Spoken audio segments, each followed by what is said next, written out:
the Nine of Swords. And so for some of you, it's a week where perhaps you're feeling some kind of worry or you're under stress.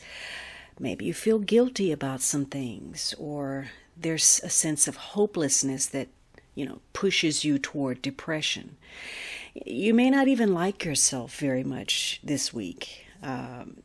Maybe, you're suffering in some way. Maybe you've got some female health problems, or you're facing surgery, or you're sick. Maybe you're having trouble sleeping, or you have headaches. And there's a lot of activity taking place in your mind this week. Perhaps your mind is in overdrive, imagining the worst case scenarios. So for some of you, it's a week where you know what you want. You know what you want to happen. You know how you want matters to play out, the direction you want your life to go into. And part of the issue, though, is putting a lot of emphasis on something or someone that is important to you. And in relation to that, it's difficult for you to face the facts or the truth or the reality of a situation. And so, letting matters stew in your mind, becoming an all-consuming preoccupation, is going to wear on your health this week.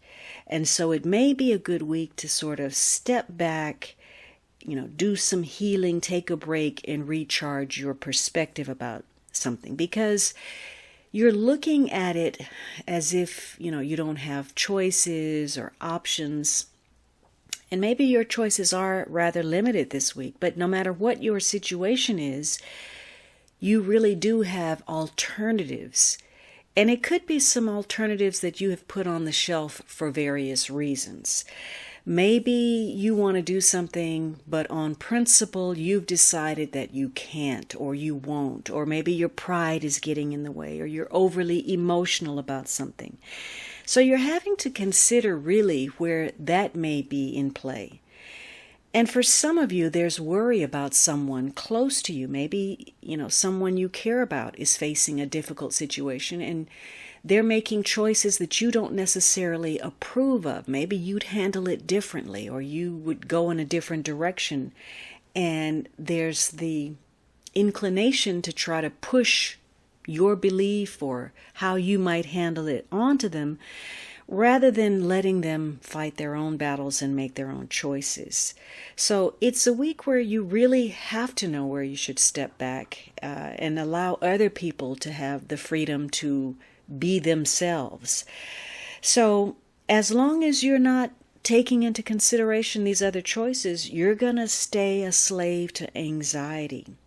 And again, it could be that obtaining what or who you want, regardless of the price to pay, is just not healthy for you. Now, in the positive, maybe the nightmare that you've been suffering is over. You're coming out of some kind of depression, and there's a renewed sense of faith or hope because your suffering has ended. Maybe you realize there's nothing to worry about at all. Maybe, your mind was just getting away from you. So for some of you, even though you were dealing with some kind of spiritual struggle, you're realizing that, it's not as bad as it seems. Or maybe, you're having to come to terms with, you're just not in a good place mentally. You have to openly acknowledge that you're dealing with some kind of depression. For some of you, maybe you're just mentally exhausted, either from overthinking or from dealing with matters. So some of you, this is working in the opposite end of the spectrum. There are some trust issues because maybe you're having to go over some old ground, some things that you thought were settled or resolved. And maybe you're realizing that someone is willing to exploit your fears or your insecurities. And that's what's taking a toll on you. But in the positive, this is a new day, a new dawn. And probably because you're going to allow yourself to walk away from a situation or a relationship that you can't save just now. And I underscore just now. This is a temporary pause. You're putting a pin in matters. But that's difficult. That's just as challenging to just put it on hold as anything else. But it is essential to your well-being.